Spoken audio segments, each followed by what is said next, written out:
تعالوا كده ايه مع بعضينا نشوف الحالة الجميلة دي ككيس. يعني 32 years old woman في ال 30 weeks of gestation، يعني حامل وفي الأسبوع 30 is brought to the emergency room with acute onset of dyspnea and pleuritic chest pain.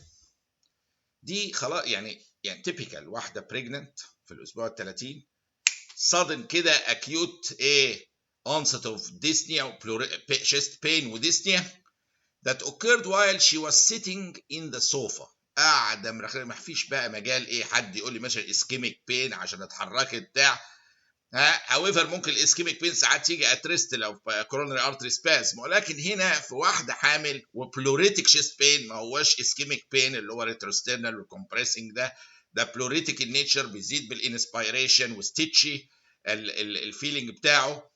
She has never been sick before، يعني كانت صحتها كويسه، عندها 32 سنه يعني she is okay، وفي الاسبوع 30 في الحمل وتمام مفيش مشاكل، وفجاه وهي قاعده على الكنبه acute pleuritic chest pain وديسنيا وهي قاعده. ده تيبيكال بتاعت acute pulmonary embolism على طول كده، دي اللي تيجي في دماغي. بس مش هو ده السؤال. her respiratory rate is 26 per minute، يعني في تاكيبنيا، والهارت ريت 107 تاكيكارديا، منطقي شويه هايبوكسيا حاصله بتعلي الهارت ريت. auscultation and other per examination او examination results are unremarkable، يعني ما لقيناش حاجه ريماركبل خالص في الاوسكالتيشن. ومش كده وبس، شيست اكس راي عملناه كانت نورمال.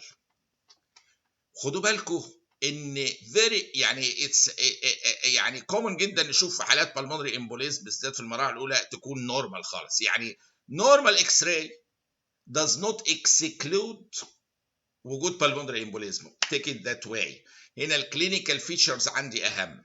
واحد يقول لي طب ليه ما عملتلهاش سي تي سكان، سبايرال سي تي سكان الجميل ده اللي بيجيب يعني البالمونري امبوليزم تشخيصه رهيب فيها؟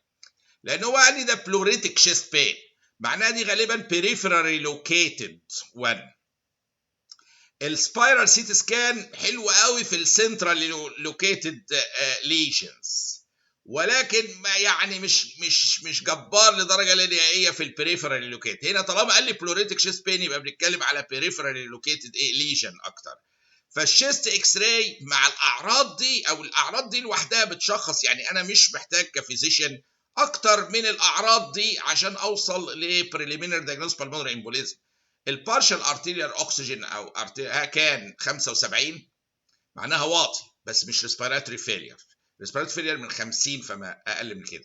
بارشال سي او 2 ارتيريال يعني سي او 2 35 وده عالي بس ما وصلش ريسبيراتوري فيلير، برضو رقم 50 هو بنفتكره كده عشان نسهل على هو ده الرقم بتاع الريسبيراتوري فيلير 50، فده عالي بس مش ريسبيراتوري فيلير. What is the best therapy for this patient؟ جميل، وده ستايل المعادله التقليدي ان انا اجيبك كده على الكيس واوصلها لك. انت خلاص فرحت قوي بالمونري امبوليز، بس السؤال بره كده، السؤال حاجه ثانيه. الاكسجين ولو موليكولار ويت هيبرين ده اوبشن، وارفرين اوبشن نديها ميكانيكال فنتيليشن. واحد يقول لي في اوبشن رابع، ممكن نحط اوبشن رابع اللي هو ثرومبوليتيك ثيرابي. افترضوا معايا معلش في السؤال ده ان حطينا دي ثرومبوليتيك ثيرابي. في ناس يقول لك اجري بقى يا واد على الثرومبوليتيك ثيرابي دي احلى حاجه في البلمونري امبوليز، ده هي الصيحه كلها.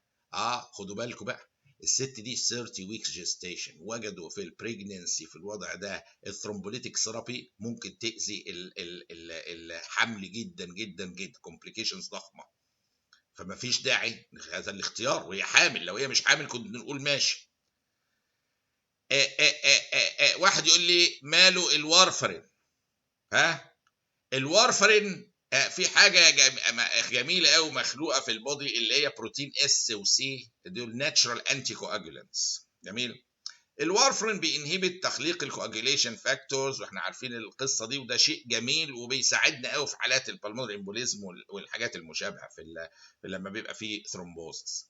ولكن في مشكله واحده ودي لازم نعرفها سوا دلوقتي مش بعد شويه، دلوقتي، ان الوارفرين انيشيالي كده ممكن يحبط بروتين اس ان سي، يعني هو اللي هم الناتشرال انتي كواجلانتس، فيزود الكواجيوليشن.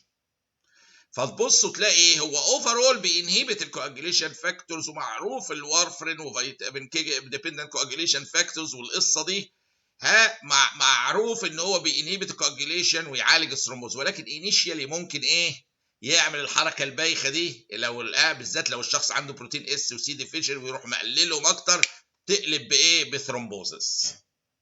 ولذا ما اسمعش كلمه وارفرين في اي اجابه من غير ما الشخص ده يبقى واخد ايه، هيبارين الاول. فده بقى ايه من الحاجات الخطيره، ان الاجابه دي يقينا غلط وارفرين، لان ده مانيش ضامن، ممكن يعملها مور ثرومبوزس في اللحظات الاولى، بالذات لو بروتين اس وسي ديفيشنسي. فانا لازم اي وارفرين لازم يبقى في بريميديكيتد بايه، هيبارين الاول. فالهيبارين ده هو اللي هيخلص الجول. هنشوف ميكانيكال فنتيليشن في الحاله دي. ميكانيكال فنتيليشنز بيستخدم لما يبقى فيه ريسبيراتوري فيلير، وانا كررتها في الكلام ان هو ده 75 مش 50 الاكسجين، يعني ما وصلش ريسبيراتوري فيلير، والسي او 2 35 ما وصلش 50، يعني مش ريسبيراتوري فيلير. ودي معناها ايه، ان الميكانيكال فنتيليشن ما هوش الاساس في العلاج. احنا عندنا، واحنا الحقيقه دي المفروض تبقى معلومه بالضروره، اللي هي الاكسجين والايه لو موليكولار ويت هيبارين، هم دلوقتي الايه اهم حاجه في علاج هذه العيانه. وارفرين فيه خطوره، ميكانيكال فنتيليشن مفيش ريسبيراتوري فيلير، هيعمل لي ايه؟ وانا عاوز اعالج الكونديشن، فلازم ادي ايه، سبليمنتال اكسجين ولو موليكولار ويت هيبارين، وانا استخدمه المده، لان دي حاله ممكن ايه ترجع لها مره تانية، فلازم اكفر مده طويله لمده ايه 6 اشهر نستخدمها.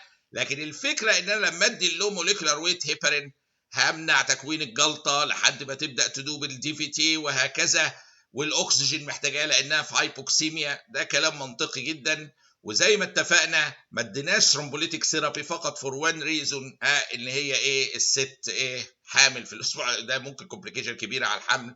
وما عملناش سبايرال سيتي سكان، مع انه من احلى ما يمكن، اقول لكم صور له من اجمل ما يمكن في تشخيصها، بس لو سنترالي لوكيتد بالمونري امبولاي دي بتبقى كبيره كده وواضحه فيه. دي بيريفرال لوكيتد، والدليل بلوريتك شيست بين الجامد ده يمشي مع ايه، حاجه اوربل بلورا، حاجه بيريفري راذر ذان سنترال لوكيتد بالمونري ايه امبوليزم.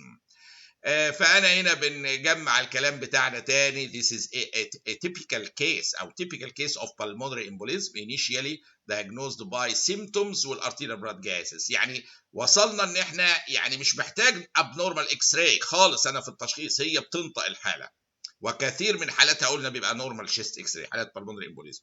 وارفرين في الحالة دي contra indicated لأنه initially may decrease protein S and C, so heparin must be given first. وده اللي احنا عملناه فعلا. ميكانيكال فنتيليشن ده بنكيب ايت لما يبقى فيه ريسبيراتوري فيلر، هنا ما كانش لسه وصلنا للثريشولد. سبايرال سي تي سكان is only sensitive for proximal pulmonary unlike this case اللي قلنا دي peripheral. واتفقنا ثرومبوليتيك ثيرابي هي عامه الجولد ستاندرد للفيرست لاين تريتمنت في النون بريجننت وومن وذ اللي هو الثرومبو امبوليزم، فينا ثرومبو امبوليزم. النون بريجننت وومن نديها ثرومبوليتيك ثيرابي، لكن في البريجننسي وجدوها associated مع serious complications اثناء الحمل including pregnancy loss, preterm delivery and hemorrhagic complications، حاجات سيريس جدا. فوي افويدد في هذه الحاله ان احنا ندي ثرومبوليتيك ثيرابي، واخترنا ستريت فورورد الايه اللو موليكولار ويت هيبارين مع الاكسجين. فدي عندي هنا اهوت الحاله هنا اهوت شفنا بضعه نقاط هامه عليها، وشفنا ازاي هي شخصناها كلينيكالي، ووصلنا للكونكلوجن ان نديها هيبارين. ودي من الحاجات اللي هي الكلينيكال سنس وكلينيكال دايجنوزس والبيزك اندرستاندينج للميديسين مهم قوي عشان ايه الحق العيانه قبل ما الامور تكومبليكيت. والى اللقاء باذن الله الفيديو القادم ان شاء الله في الكويشن.